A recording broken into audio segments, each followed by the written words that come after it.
Welcome back, everyone, to Global War 1914, Operation Albatross. This is going to be the fall-winter turn for the United States, fall-winter of 1912, that is. So this is going to be the last turn in this season, and so before we flip on over to the year 1913, and there's a little bit we got to do here. There's also a rule that I want to highlight because we're going to be faced with the decision of it coming up here when we control Bulgaria. So, the United States controls Bulgaria here in the First Balkan War. And so there's a couple of things to go through there. But of course, as usual here in the prequel, the United States doesn't get any technology roles and they don't have the ability to conduct diplomacy. And so let's review our purchases first. We have $5 to spend. We're going to spend 4 of it and purchase a cavalry to send down to the revolutionaries down there in Mexico. And then we'll just save our final dollar for next turn. Okay. So for combat moves, we don't have any combat moves in Mexico, but we do have one here in the Balkans. And we're going to take everything that we have except for the 2 militia. The 2 militia can't move. They're stuck in Bulgaria, and we're going to invade Central Macedonia. All right, so let's talk a little bit here about Bulgaria and the situation here in the Balkans. So, and this might be kind of gamey, but ordinarily I would not conduct this attack. But knowing that Bulgaria will switch sides to the Ottomans in the Second Balkan War, we might as well throw caution to the wind and try to eliminate as many Bulgarian forces as we can, because that means it's going to be less that the Allies are going to have to contend with in the Second Balkan War. And so I think that's going to be the strategy for us, at least in this First Balkan War. We want to leave the Bulgarians with as few forces as possible. Now, let's go through... let's talk about this pre-dread right here. So we have this pre-dread here in M10, and I was thinking about maybe coming down here into M7 and forcing this port and trying to attack this Ottoman fleet in port. And the reason is because, we don't want to give the Central Powers a free pre-dread, in the Second Balkan War. That wouldn't be good. But according to the rule, we are not allowed to force canals. We're not allowed to combat move through canals that are owned by the enemy. And this canal right here, now, even though it's called the Turkish Straits, it's considered a canal for this game's purposes. And so because it's a canal, enemy nations are not allowed to combat move through canals. Now, you can combat move, you can force a strait, but you can't combat move and force through a canal. And so forcing this port down here would not be an option. Now, in the event that we were able to force a port, how would that work? So basically, we would move down here into M7, declare a combat move to attack this port. Now, let's say we didn't have to contend with the not being able to force the port or force the canal right here. And let's say we could just move on through and then attack the port. Well, we would be subject to this coastal gun right here. So the Ottomans would get a first strike at a 3 or less against our pre-dread, and then they would also get a first strike at a 3 or less for the naval facility. So that would be 2 first strikes at a 3 against us on the defense, and then the ships would also get to defend, but the coastal sub would actually get a first strike at a 2 or less against us. So that's 3 die rolls of a first strike against us, and then the pre-dread would be able to attack at a 7 or less, and then the Ottomans would get 2 more defensive rolls for their pre-dread and their torpedo boat destroyer. So the torpedo boat destroyer would be at a 4 or less, and then the pre-dread would be at a 7 or less on the defense. So you can see why I was wanting to just throw this pre-dread at the Ottomans, because I mean, it's a fairly powerful unit, and we don't want to give that to the Central Powers in the Second Balkan War. So, but unfortunately, either way you slice it, we're not going to be able to force that canal. So, so that option's off the table, and unfortunately, when the Second Balkan War comes around, this pre-dread will be on the side of the Ottomans. All right, so with all of that, let's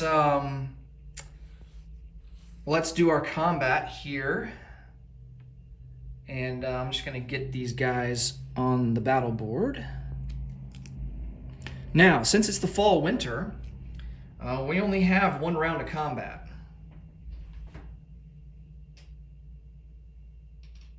And we are attacking in the mountains, so 2 of these infantry are going to be at a at a 1. Or no, wait. I take that back. 4 of the infantry are going to be at a 1. And then the one other infantry is going to be boosted by the artillery here. So he's going to be attacking at a 2.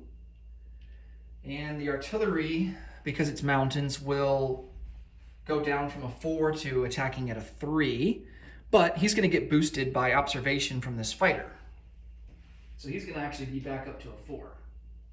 Now, 1914 fighters, which Bulgaria was able to get from a random event, they don't really have any use other than providing observation for like artillery class units, and I think maybe even naval ships, surface ships. I think they can observe for them as well, if I remember the rules right. But at any rate, our artillery will get boosted by 1 because of the 1914 fighter. All right, let's roll some dice. Okay, so we do have an artillery first strike. That's going to be at a 4. Oh, that's a major miss. Oh, man. Oh, okay. And then we have 4 infantry at a 1. Oh, we do get a hit. Nice. All right. So we'll log that over here to the side.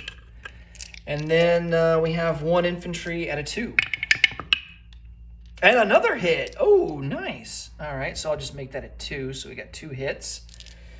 And now the Bulgarians will get, or not Bulgarians, the Ottomans will get to defend. So they have a militia at a 2. That's a miss. And then 2 infantry at a 4. Both misses. Wow, okay. So that means that the Ottomans will take a militia as a casualty and then 1 infantry. And so they'll be left with 1 infantry there in Central Macedonia. Okay. Get that back on the board.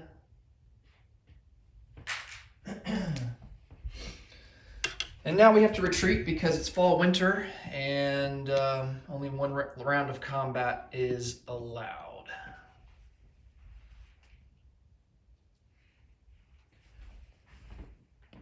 I am kind of sad that we didn't suffer any casualties because now basically it's like future allies just beating up on each other. I'd rather there be as many casualties as possible. But that didn't happen. Okay. Let's go ahead and do our recruitment roll for Bulgaria. That's going to be at a 1.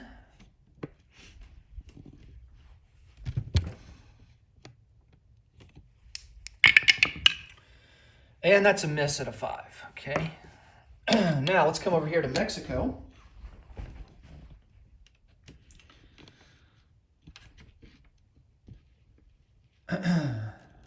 Just got some non-combat moves here. We're going to take an infantry, place him in Veracruz, just so that we have something there.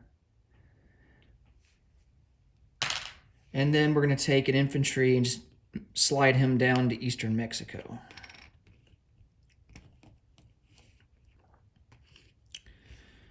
All right.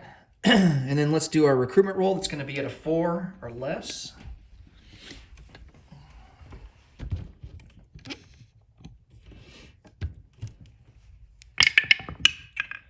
And we missed pretty big with that. All right, so no luck on the recruitment. And then now what we have to do is place down our Lend-Lease, which is going to go into Kohila. I'm going to get a sculpt out for this guy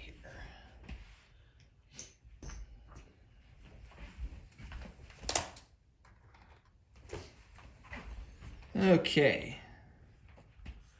All right, so that will do it for the U.S. turn. Of course, we have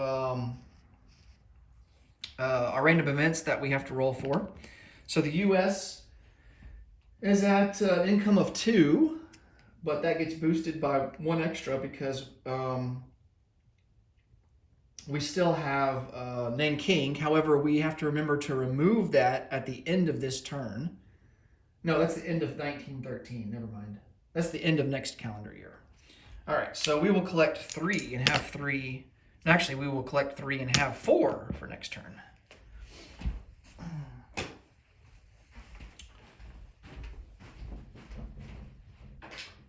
All right, random events. And this is going to be valid for the spring of 1913.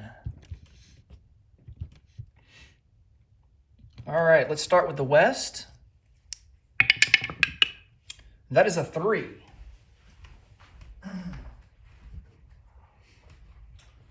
War preparations. Nations prepare for war. Land units may be purchased and placed in reserves for the calendar year of 1913. 3 turns. Technology research may be conducted up to stage 2. Ooh, nice. I like that. Each major power with a major factory except USA receives 1 free technology roll immediately, conducted in order. Ooh, all right. Oh, man. Well, that's a really good random event. Now, it's, in terms of like land units, being able to purchase land units, we're not making that much money, so I don't know how much, I don't know how many land units that nations are really going to build. But, I mean, that might change the strategy a little bit because it is effective over the next 3 turns. So nations may, save up and just buy stuff to put in reserves. All right, so technology. Let's before we roll for the East, let's do our go in order. So we'll start with Germany and conduct some research. Okay, so I think Germany, they're going to go for improved construction. No, should we go? We can go to stage 2. Let's try to go to stage 2 for wartime economy. Oh, nice. That succeeds. Okay, so Germany will move up to stage 2 for wartime economy. All right, for Britain, they're going to go for wartime economy as well. I think just about all these countries are going to go for wartime economy, to be honest. And that's a success.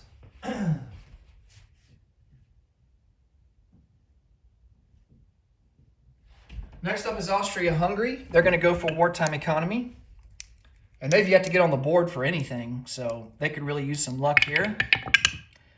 And of course they miss. Oh, man. Austria-Hungary, what are you doing, man? Okay, next up is France, and they're going to go for wartime economy. And they miss.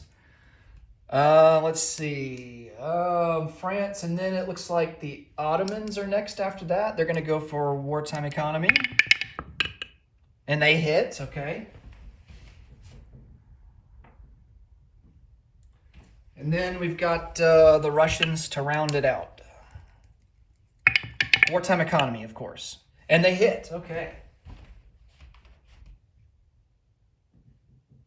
All right, so Germany, Great Britain, the Ottomans, and Russia are all at stage 2 for wartime economy now.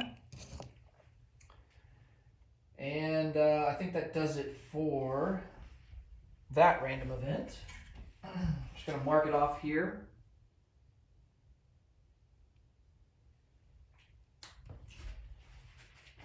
And now let's go over to the spring of 1913 East.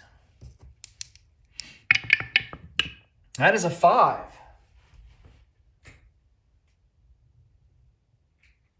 All right.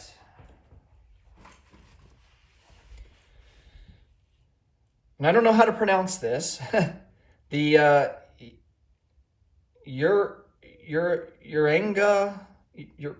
Perenga incident number 1. The German steamer SS Perenga arrives in Veracruz with a cargo of arms. Federales receive 1 free infantry in Veracruz. Oh, well, I'm glad I put a... well, of course, Veracruz is now occupied by the revolutionaries. So it's a good thing they put a troop there because we might have to conduct some combat. If the USA occupies Veracruz, it must declare war on Mexico and pay 3 IPP to the bank or allow the Germans to place the infantry anywhere in Mexico. The USA will only remain at war through 1913. Okay. So the USA does not occupy Veracruz. The Mexican revolutionaries occupy Veracruz. So, I think there might be an addendum to this random event. Let me look it up real quick.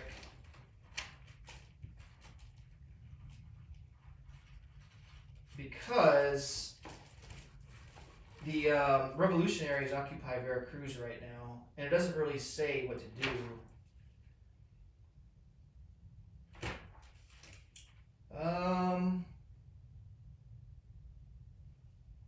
Yeah, I don't really see anything in the rules.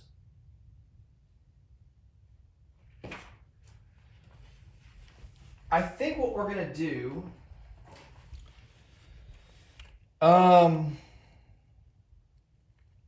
we might have to re-roll this because we can't carry this one out.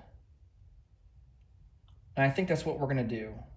The other option would be to, and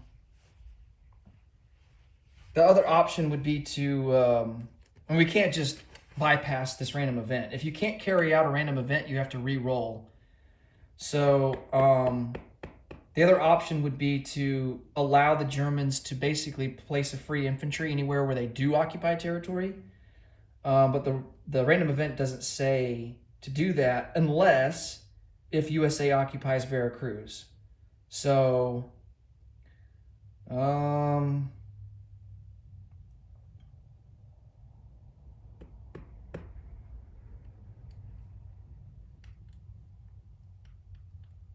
One free infantry in Veracruz. Yeah, I think we're going to have to re-roll this random event because it can't technically be carried out.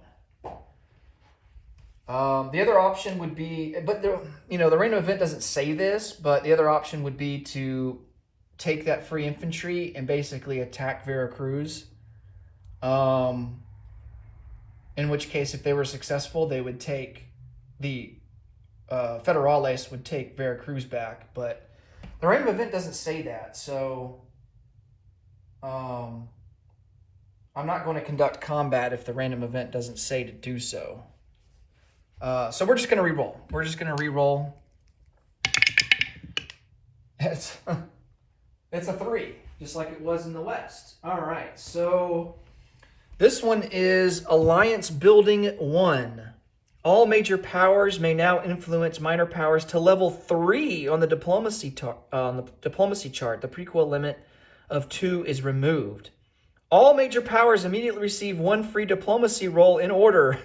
Oh, man. So we just got tech, and now we're getting diplomacy. Oh, man, this is great.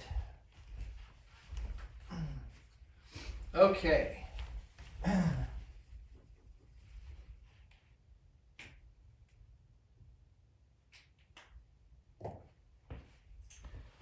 So let's start with Germany here. They get free diplomacy rolls. So now, how this is going to work is, let's say Germany is successful in moving up a nation. Countries who roll after that would not be allowed to influence that nation. They would have to pick another nation to try and influence. Now, if Germany goes after, let's say, I don't know, just pick Romania, and they are not successful, then another nation can follow up and go after Romania if they want to. But as long as if it's successful, that's when you can't roll for it. Another country following them cannot roll for it again, for that country, for that turn. Okay, so Germany, I think, is going to go for...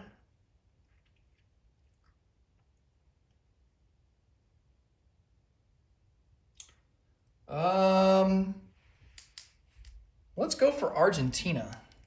We're already at stage 1 for them. So let's...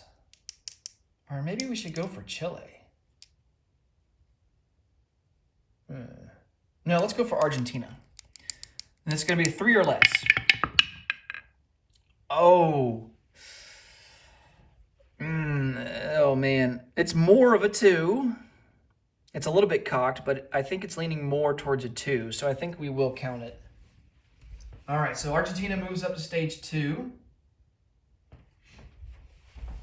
Okay. And now for Britain, they are going to go for the Netherlands. So the Netherlands are at stage 1 right now. Going to look to get to stage 2. And that's a miss. All right. Next up will be Austria-Hungary. And they're going to go for Romania. Romania is neutral right now. So looking to get them to stage 1. Oh, nice. A 3. All right, so Romania goes to stage 1 in favor of Austria-Hungary. Okay, next up is France. They're going to go for Spain. Spain is currently at stage 2. And see if we can get them to stage 3. So stage 3 is the limit that we can go now. All right, need a 3 or less. Nice, a 2. Oh, man. Wow, if France gets Spain... My goodness, that's going to be huge for the Allies. Okay, and then after France goes the Ottomans, and I think that they're going to go for...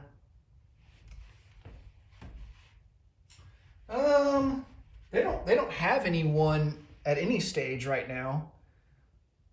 Let's kind of interested in going for Najd. They're in the Arabian Desert. We could try for Persia. Oh, Persia's already at stage 2 for Germany. I tell you what. Let's try and bring Greece down to stage 1.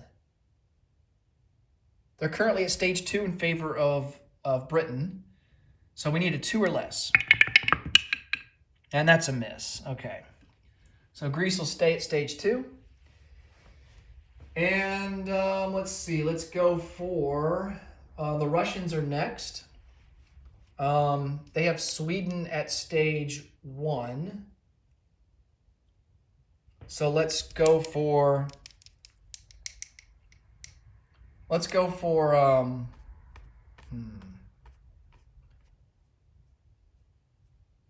for Sweden again. Stage 1, 3 or less, need to get to stage 2.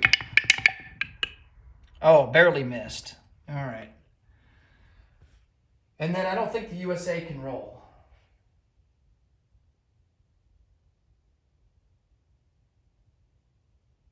Well, I don't know. It doesn't say that it can't. So, I mean, let's roll for the USA.